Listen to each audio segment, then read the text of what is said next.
So I'm Patrick Steyaert. I'm a lean Kanban coach and trainer. And so I'm really interested in Kanban boards or Kanban systems that help us in the discovery process. So that's what I'm going to talk about. So Kanban systems that really help us in the knowledge discovery, in the learning process. Now the stupid thing is that actually the discovery part was not in the title, so I changed that on the slide. So let me start with a little quiz. It's not something that I came up with. It's something that Don Reiners came up with. So you have a task to do, certain activity to some piece of work to do, and so you've got two teams that you can assign that piece of work to, and so you're asking both teams in what timing they can do that. So team one comes up with like, okay, we can do that, and we can deliver, or most likely delivery date is May 31. But it might be, we might have a variation, an error of margin in terms of 10 days.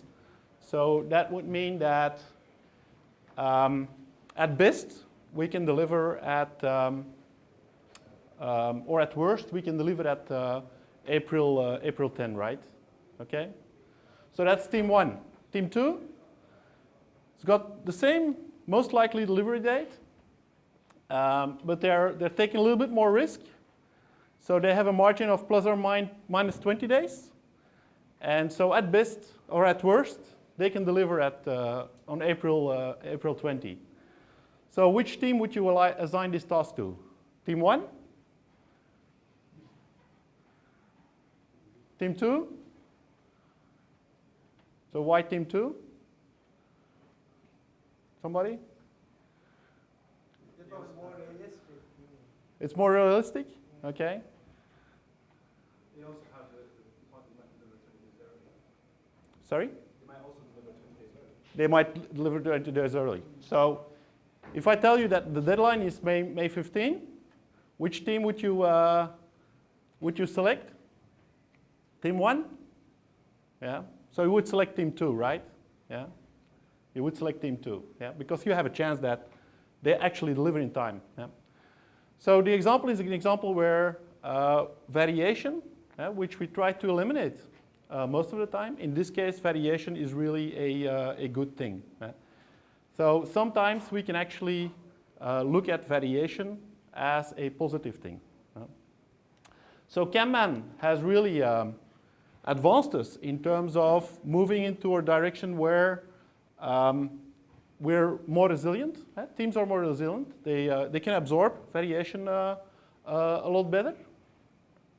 But what I want to talk about is this extra step. Yeah? This extra step of Kanban systems that help teams to actually use variation in a positive way. Yeah?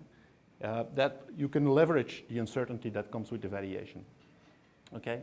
What I will argue is that it's more than just adding a validation column at the end of your Kanban system.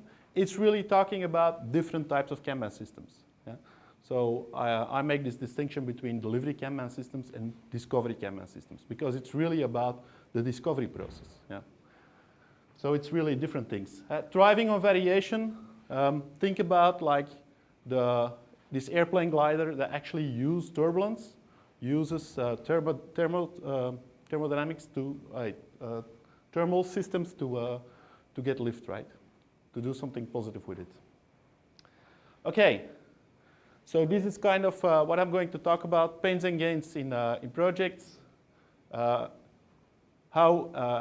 Kanban, the delivery Kanban, helps us in absorbing variation, getting that step further in terms of thriving on variations, and I'll talk a little bit about options, and then talk a little bit about those two Kanban variations. So Ben Fleeberg actually spent large part of his career, like 20 years of his career, in terms of studying mega projects. Yeah. And the nice thing about it is he studied these mega projects not only in terms of what is the cost overrun, yeah, not only from a cost perspective, but also from a benefits perspective, right? Now, the two conclusions that he draws is, if you look at the cost overrun, these are the typical, these are not even outliers, these are typical cost overruns. So you can't trust the estimates, you can't trust the cost estimates. And at the same time, if you look at the benefits, yeah, you can't trust the benefits neither. Yeah? The forecasts in terms of, in this case, these are infrastructure projects. The forecasts of the amount of traffic that will be there is like way below the forecasted amount. Yeah. So you can't trust the cost estimates. You can't trust the usage forecasts. IT projects are not different, right? I think we all know the horror stories about IT projects that get into that amount of overrun that they actually threaten the existence of the company. So IT projects are really not that different. The plausible explanations, and that's the interesting part, the plausible explanations that Ben Fleabag comes up with is what he calls delusions and deception. Yeah. The first plausible explanation is not really a delusion or a deception, it's just a technical problem. Yeah. People just using the wrong forecasting models, yeah, or the wrong forecasting techniques, or just using data that's not adequate. Yeah. So that's a technical problem. The second problem is delusion. It's really our cognitive biases, especially experts. They have an overconfidence in themselves, and so they tend to underestimate projects. So that's a delusion part. It's a well-known phenomenon. Even experts that know that they have this bias, even those experts do have this bias. So they do tend to underestimate. Yeah. So that's the delusion part.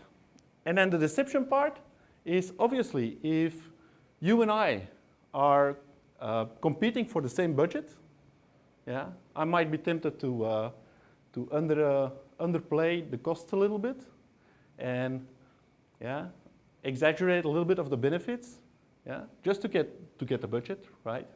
So that's the delusion part. Yeah, it's lying and deceiving, right? Ben Fleabag calls this strategic misrepresentation. Yeah, so that's a nice word for that. Yeah. So it seems that the way projects are sold is we know what it's like this type of curve. Yeah. So the pain in terms of the cost and the efforts, the pain is really limited because we have given an estimate. Yeah. And obviously the gain is the sky is the limit, right? It's unlimited. Yeah. Look at all the intangible benefits that we can get. So we cannot even begin to estimate the benefits, right? So this is what Nassim Taleb calls a convex curve. It's a smiley face, right? It has the shape of a smiley face.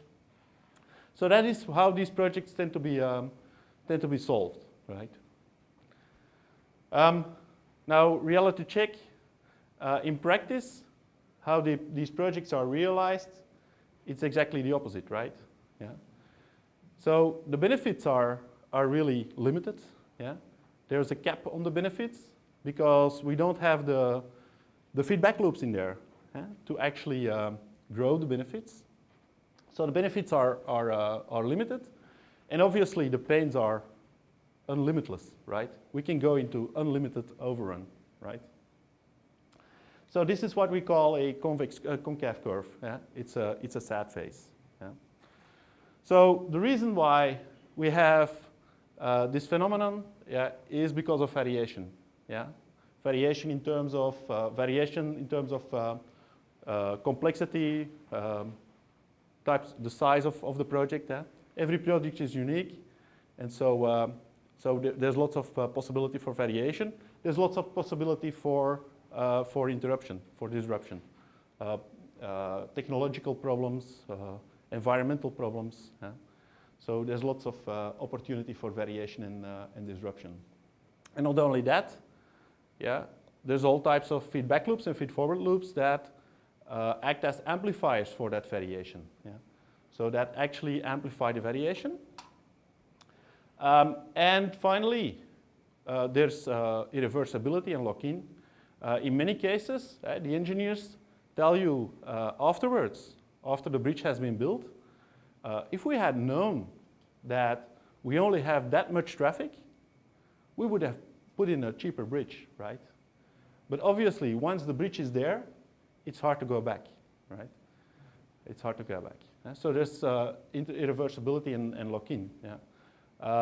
Once we put the first spade into the ground, it's hard to go back. And that's also the case for software development and IT projects. So we've got these two phenomena. We've got the smiley faces, how complex projects are planned, and we've got the sad faces, how they turn out in practice. And most of the time, a complex project is really a combination of those two factors, right?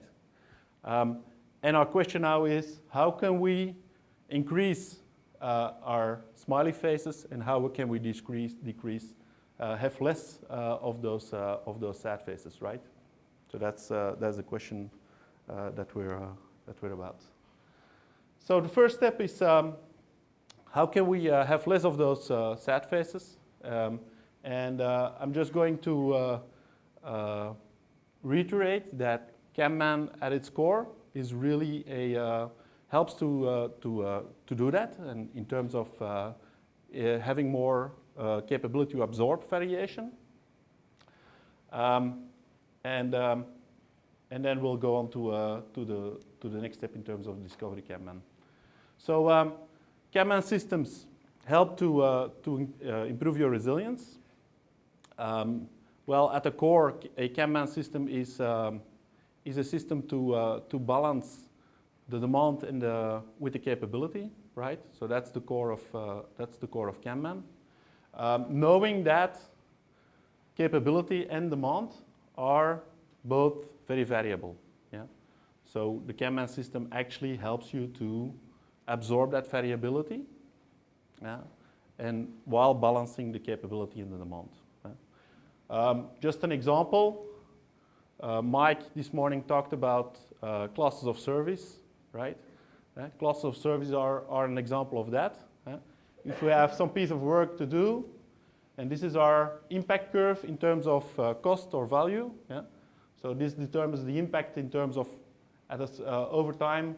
If we deliver at this point in time, we have a cost penalty, for example. So at this inclination point, that's kind of a natural deadline for that piece of work, right?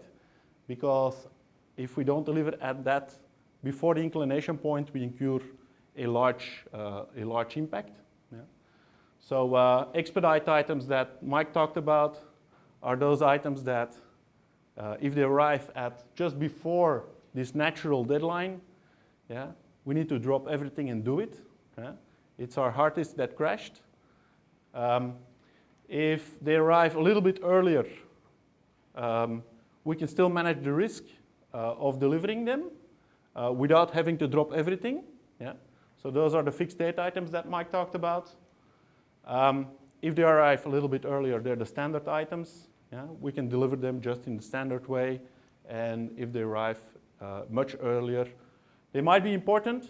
It might be important work, but it's not really urgent. We still have plenty of time. And if we wait too long, obviously, they might turn into an urgent item, but at this point in time, they're not. Okay. So that's the basis of what we call classes of services. On the one hand, we recognize that we have a variety of work in terms of different categories or different qualitatively different cost of delay functions, right? So those are our expedites. It has a critical and immediate cost of delay. Fixed states against the deadline. Standard, it accelerates. Or intangible, the cost of delay is like It's way out into the future. It's important but not urgent. And we have the policies in terms of how to respond to these different types of varieties of work, right? So we have the policies in terms of, should we drop all work? Should we break the WIP limits? Should we do risk analysis? Or do we just do first in, first out queuing, right? Now, in terms of resilience, obviously, in most cases we might have different types of work items at the same time, yeah? And so in order to be able to deal with that, yeah, we build in a capacity allocation. We make sure that we allocate capacity in a way that the non-urgent work can be used as a buffer for the really urgent work, right? So that's the concept of capacity allocation. So that actually helps us to be more resilient, to absorb the variation, to help the team to absorb the variation, to not be thrown off by the variation, by the fact that you have disrupt work like expedites, okay? So Kanban really is a way of making your team more resilient, okay? So can we go one step further and imagine Kanban systems that actually help you to leverage the variation, to help you look at variation as a positive thing that can help you. So the basic idea here is, of course, some people already talked about validated learning. The basic idea is building the feedback loops to amplify our gains rather than amplifying the pains. Yeah? Having the feedback loops that help us amplify the gains that we have from doing some piece of work. So again, if we take our impact curve, our cost value curve, and then we also draw our uncertainty. So over time, obviously, uncertainty is high in the beginning of the piece of work. Yeah? In the beginning that we're doing it, our risks and our options are very high. We have many risks and many options. So uncertainty is very high. And as we move along, obviously, you want your uncertainty to decrease. Yeah? You don't want the uncertainty to be kept until the end of the piece of work. So it should decrease as you move along. So if you look at the opportunity for learning, when we're at the end, yeah, our opportunity or our need for learning shouldn't be that high anymore. Yeah? So the opportunity for learning, we have built up quite some value, yeah, in doing the piece of work. So the opportunity for learning is limited. Yeah? What we're mainly doing is protecting the value that we have created or exploiting the existing value that we've created. Yeah? So if you take an example as a large piece of work, a product development, here we're at the end of the life cycle. What we're mainly doing is protecting the value that we've created with that product. Yeah? So we're doing evolutionary development on that product, right? So this is what I call the exceptionals. Exceptional features in terms of deepening the functionality in the product or deepening the functionality in the system that you're working on. Yeah? So really detailed functionality. If we move back in time a little bit, yeah, and we go to the phase where we're actually building the value into the product, yeah, the type of learning that we need to do here is what is really essential for our product here. So what are the showstoppers? What are the things that actually might create customer dissatisfaction, right? So what are the table stakes that we need to build into our product, right? And then if we move back a little bit further, yeah, the need for learning is actually you want to validate, can we build it? Can we, if we have scalability requirements or performance requirements or security requirements, do we have the capability to actually realize that? Yeah? So we need to learn about the feasibility. Yeah? So this is what I call the enablers.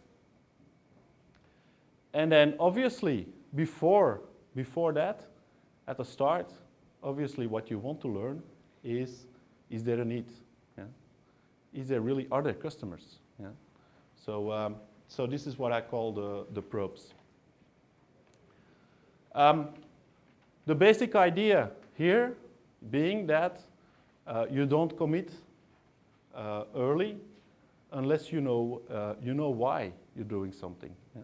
So you don't commit to exceptional functionality, yeah? Exceptional features, yeah? Unless you have validated your table stakes. Yeah? You don't commit to your table stakes unless you have validated the fact that you have validated your enablers. You have validated the fact that you can build it, right? And you don't commit to your enablers unless you have validated that there's a need, right? Okay. Now, I'm drawing this as a rather linear process. In practice, it might be a little bit less linear than that, but that's the basic idea. Don't commit early unless you're sure, unless you have the information to commit. Second part is that these are options, right? So options to develop. Now these options might expire. Yeah? If we have a probe feature, yeah, as an option, yeah, there might be an expiration date on that. Yeah? But again, that's our classes of service that tell us what that expiration date is. That gives us an indication of the criticality, the time criticality of each of these options. And the exercise point, when do we actually need to exercise the option, yeah, is determined by our policies, right? They give us an indication of, yeah, when do I need to start working on this item? Yeah? That's what the policies are about. Yeah? So they give me an indication of when do I need to exercise the option. And then finally, these options have a value, yeah? Because that's what we're doing it for. Yeah? The reason why we have this idea of probes, enablers, table stakes, exceptionals, is to limit the cost of failure. Yeah? We don't commit early in order to limit the cost of failure and to maximize learning. Yeah? So in order to limit the pain and try to maximize the gain. Yeah? So to have more smiley faces. Yeah? So the options have value in terms of minimizing the cost of failure and maximizing the learning. Yeah? So again, we have on the one hand, what do we want to learn? In terms of, in our probes, we want to explore the customers and their needs. On the other hand, how do we maximize or minimize the cost of failure? Only by developing a lo-fi implementation, right? By doing only a limited set of functionality in a lo-fi way. Our enablers, we want to explore the feasibility by limited cost of failure in terms of only doing a minimally coherent end-to-end functionality that actually shows the critical qualities in terms of scalability, performance, security, whatever, usability, whatever requirements you might have. For the table stakes, we want to explore what is actually essential for exploitation. Yeah? We're moving from exploration towards exploitation here. And we're minimizing the cost of failure. Now, we're at this point that we're exploiting, so failure should be, risk should be relatively low. So we can invest in terms of end-to-end functionality with reasonable quality. Yeah. And obviously, exceptionals our learning is limited. We protect and exploit the existing value. And we have the opportunity to do really a broad and detailed functionality with a hi-fi implementation. So we move from exploration towards exploitation. Yeah? And we move from more optional We have a low cost of failure. We probe. We see whether there's a need towards an actual commitment in terms of a fully fledged detailed product implementation. So this is what Chris Metz and Olaf Maassen call real options. Yeah? So the right to do something, but not the obligation. Yeah? We're probing. We have the right to actually continue with our product based on the feedback, but not the obligation. Yeah? Our cost of failure is low enough that we're not obliged to actually go further. This is the validate learning loop, right? So the options have value. That's what we talked about. Value in terms of minimizing cost of failure, maximizing learning. They expire in terms of our classes of service. Yeah? And we don't commit early unless you know why. Yeah? We have probes, enablers, table stakes, and exceptionals. So this is what is called real options. So the process, so if we're going to move towards a Kanban system. Yeah? We're moving towards a Kanban system, and those options will be the items that we will put on our Kanban system, right? So what is the process that we're going to follow? Yeah? This is the knowledge discovery process. We start with a potential option. Yeah? Potential option is like we are kicking ideas around. Yeah? We might have conflicting. It's very, very fragmented. We might have different items, different opinions. So there might be conflict. So those are our potential options. Once we move towards what Dave Snowden this morning called messy but coherent, once it moves into a coherent shared vision, we're starting to have options. So those are our options. And then we exercise the option. We actually start working on it. We start developing. So we have a working product, which might be a probe or an enabler or a table stake. We validate our option. We validate through the feedback, through the data that we get from user feedback. And then we have a decision point in terms of we abandon or we continue. Yeah, we abandon or we continue. So putting this all together, the front end of the process is the discovery front end where we form hypotheses about what we're going to build. The back end is the discovery back end where we actually validate our hypothesis. And then in the middle is our actual development, is the delivery part. So putting this all together, visualizing it into a Kanban board. This is our discovery Kanban board, where the items on the Kanban board are our options. Colors indicate our class of service. And then we have our lanes in terms of our different options, probes, enablers, table stakes, exceptions. So for example, I might have a fixed state probe, which would be a probe, a demo that we're building for a trade show. And obviously it's a fixed state because it doesn't make sense to deliver that probe after the trade show, right? Okay. Or I might have an expedite table stake, some overdue regulatory development.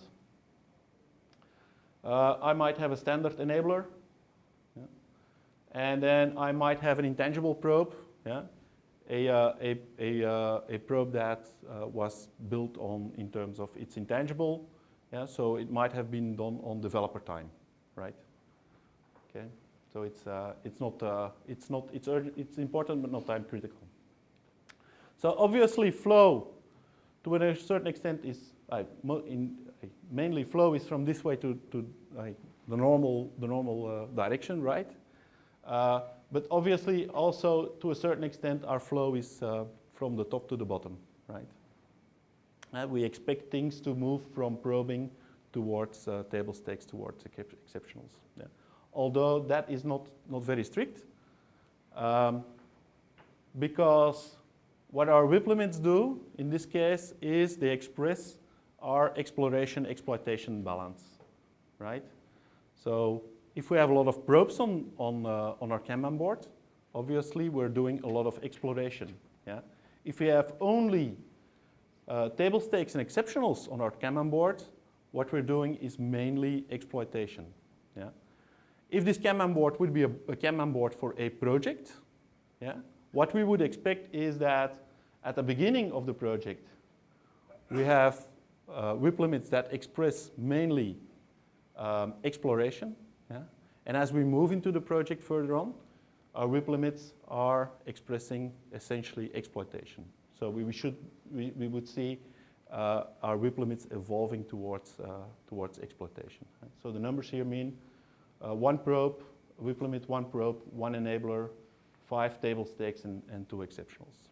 Okay. If we're doing a full-fledged a Kanban board for a product as a whole, those WIP limits might stay stable over a long period of time, because we want to have both exploration and exploitation in terms of the evolution of our product, right? Okay. So 2 variations of Kanban. Yeah? Kanban that we know mainly in terms of the delivery Kanban, in terms of visualizing work, yeah? Limiting work in progress. Yeah? So the emphasis being on work, right? And the Kanban board that actually is there to manage our risks and our options, right? So where what we visualize is not the work, but the options that we have in our project or our product development or whatever. Yeah. Rather than just limiting the work in progress, we're talking about a minimal set of options. Yeah? If we want to encourage a certain level of exploration, we need to have a minimal set of options and a maximum set of unvalidated assumptions, right? We shouldn't be exploiting things that have not been validated. Yeah. In terms of making process policies explicit, we're talking about work policies. We're talking about, oops, I'm skipping one. We're talking about policies in terms of what is the expected quality for each type of options that we have. Yeah? Yeah? So policies in terms of what is the expected cost of failure for each type of option. In terms of managing the flow of work, yeah, with the discovery Kanban, we're managing the flow of knowledge acquisition, right? If we're talking about measurement in our delivery Kanban, we might be talking about throughput in terms of delivery rate, right? In the discovery Kanban, we might be talking about throughput in terms of actual revenue. Yeah? What are we throughput in the throughput accounting sense? Yeah? Getting revenue in. Yeah? In terms of feedback loops in delivery Kanban on team level, organizational level. Feedback loops in discovery Kanban is all about customer feedback loops, validated learning. Yeah? So two different types of Kanban systems. But both Kanban systems, right? Both Kanban systems. Not just for startups, right? So although you recognize a lot of concepts that come from lean startup and validated learning, yeah. But obviously the Kanban, the scope is broader than that. Yeah?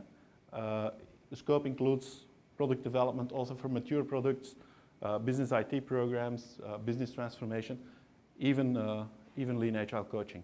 We're experimenting with discovery Kanban also in lean agile coaching, in managing the options in our coaching.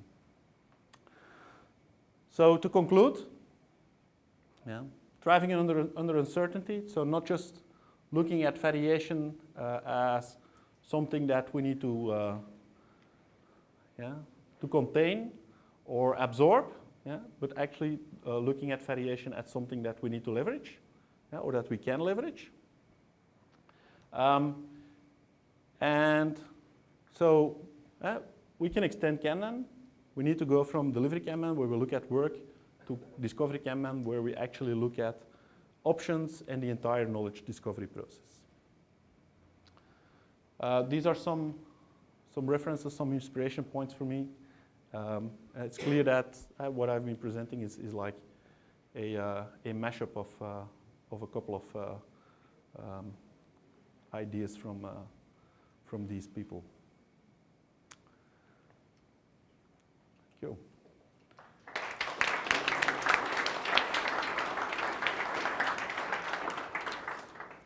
Any questions?